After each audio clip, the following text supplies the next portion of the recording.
The pin. It's what we want to see. We want to see guys on their back and pinning their opponent. In a dual meet, a pin's worth 6 points. Just a win in a dual meet, if Chris Pendleton beats his opponent 3-1 and Ethan beats his opponent 4-2, both of these guys scored points for their team, 3 points for each team. If I get a pin, I score 6. So my one match equals both of their wins. So a pin's important. Same way in tournament. When we go to the NCAA championships, when you advance through the rounds, with each win, you score half a point. If you pin your opponent, you score 2 additional points for your team. So pin means a lot in college wrestling. It's the ultimate, and they award teams for the pin in dual meets as well as tournaments. The pin is real simple. When an opponent goes to his back, who wants to get pinned today? Ethan gets pinned, the little guy. Okay, we throw the guy. Okay, go ahead. Here. Now, the ref's down. You'll see him down on the mat. When the 2 scapulas hit the mat, okay, he goes 1,001, pin. Okay, at high school, junior high, as well as little league level, the time is extended. But in college wrestling, it is definitely a 1 second count and a pin. When you go to the Olympics, it's a touch fall. Anytime you touch your scapulas, it's a pin. So it's not the second count. That's what we have in college. In college wrestling, collegiate wrestling, 1 second, 2 scapulas touch, fall. Okay? And it can happen not always in controlled positions. Let's get underneath. So we get underneath off a takedown. Okay? And he scoots back on him. Okay? Now we're right here. There's no one in control right here. There's no points that are going to be awarded for a takedown or reversal if they started in referee's position. So there can be what we call a neutral pin, meaning that there's no points scored, but yet Ethan has touched his 2 scapulas on the mat for a full second. It's a pin. It's what we call a defensive pin, a neutral pin without scoring opportunities. Out of bounds.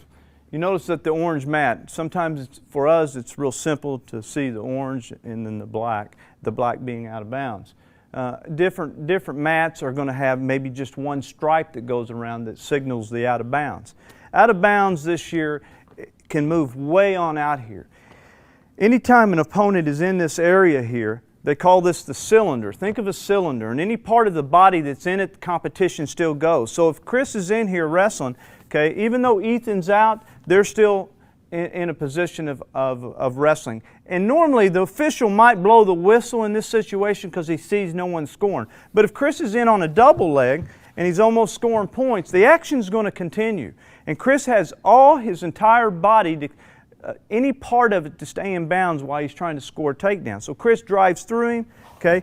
Even though he scored clear out of bounds here, he has 1 foot in, okay? If this foot was out of the air here, just like that, okay, when he finished the takedown, because he's in this cylinder, that's a 2-point takedown. Any part of the body that's in is scored. It does not have to be on the ground.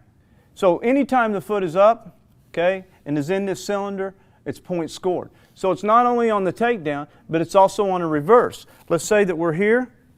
Come over. Ethan hits a switch, and they're going out of bounds, okay? No points, okay? And he scores, okay? And maybe that foot's out of the air, okay? But he's inside the cylinder, points are awarded, 2-point reversal.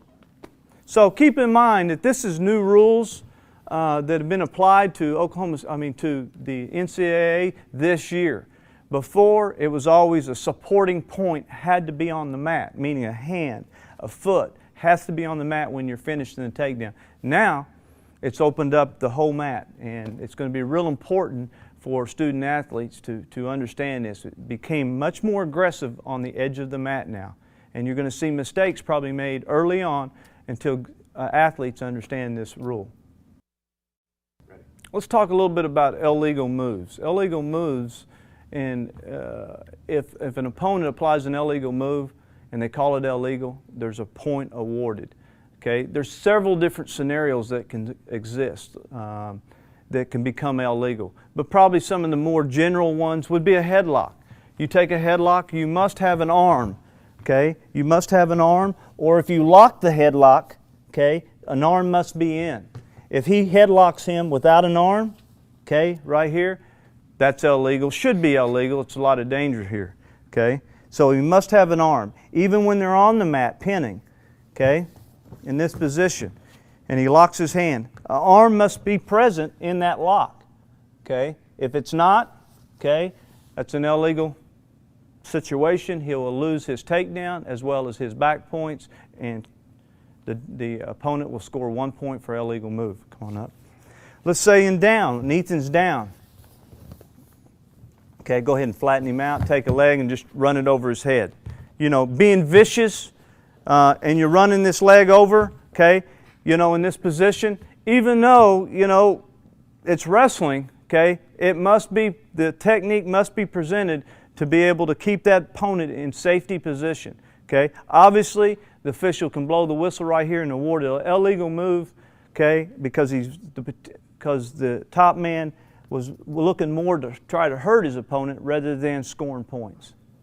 So very seldom, I think, when we get to in the college wrestling, are you going to see points awarded for illegal move. A situation that we get into often, okay, go down, arm behind the back. Okay, this is a pretty popular position in college wrestling. Anytime an arm's in the back, we must keep this at a 90-degree level, and we cannot be bringing this up off the mat. Up off his back. Okay, this is a scenario that exists a lot, and this is where most illegal moves are called from, is in this scenario. So for him to turn him, must remember that this must be at a 90-degree angle across his back, his arm. He can't go back, can't go above 90-degree angle, and it must remain on his back in order to turn him. Injury timeouts. Each athlete has one timeout to be able to call for injury timeout. After he calls that one, if he calls a second one, okay, his opponent gets a choice of either going into the referee's position to try to come up and score a point. He can even take top position, depends on when in the match of when the second injury timeout occurred. He can take top position to try to gain his riding time, or maybe he's a good turner, maybe he looks to try to turn him. Okay? Or he can pick neutral. If he's taking his opponent down at will, he's obviously going to take neutral. So he's going to try to put himself in a position to score points with this opportunity because of his opponent's calling 2 timeouts. Injury timeout, an ankle hurt, a knee hurt, different scenarios. A blood timeout, if your opponent busts his nose, he's bleeding, okay, that is not considered a timeout.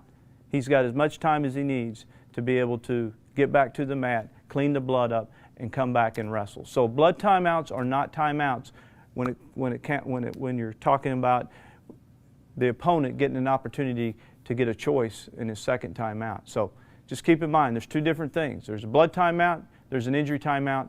Okay, the injury timeout, you have 2. One, with the second one being an opportunity for your opponent to be able to choose the position to try to score. I'm going to have these 2 guys wrestle for about 2 minutes. Obviously, they're not going to go all out because there's definitely an advantage here. Okay, and I'm going to help you try to understand how the scoring occurs. Now, obviously, it's going to go a lot faster than normal, but just watch closely how it occurs, and you're going to see how the points come and how you give up points or how you get points. Okay, ready? When the match starts, they're going to shake hands. Okay, and the whistle blows, they wrestle. Go. Go ahead and get a takedown. 2, takedown. Breaks him down. Okay, gets a turn. Go ahead and turn. 1,001, 1,002, 1,003, 1,004, 1,005. 3-point near fall. Come back. Go ahead and get an escape. Escape, 1 point. So right now, and this is how fast it can happen. Right now, the score is 5-1, and these guys have been competing for 35 seconds. Okay? Hopefully it's a cowboy wrestler, 5-1. So Ethan takes him down. Okay? Takedown 2 makes it 5-3. Okay? Come on back out. Just scoot out here. Escape. Take him down again, Ethan. Okay? Takedown, we're 2. Okay? Now, Ethan turns him. 2-second count, 1,001, 1,002. He bridges off. That's only worth 2 points. Okay? Chris stands up. Okay? Remember, Ethan can lock his hands now that he stood up. He lifts him, puts him back to the mat. Okay? And they continue to wrestle. And Ethan has to let go of the lock, continue wrestling, go out of bounds. They go out of bounds. Whistle stops. They come back. Because Chris Pendleton went out of bounds, he's going to start back down. When he did not have control, Ethan had control off of the top position. So we start here. Now the official's going to say bottom man set, top man on. Remember that his waist hand has to come and touch. Okay, the hand comes and he has to control the elbow.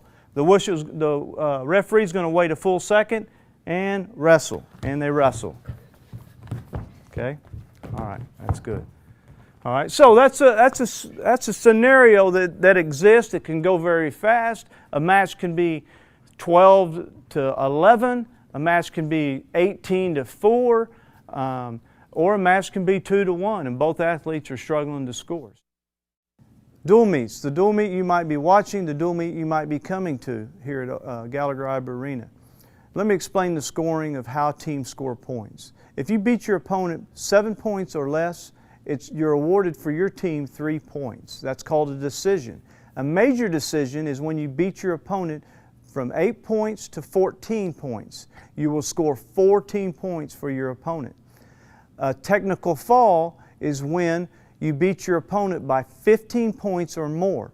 In that technical fall, you must have back exposure in that score when you beat your opponent by 15 in order to score 15 points. If there's no back exposure in that score of when you've separated the score by 15, it's only 14 points.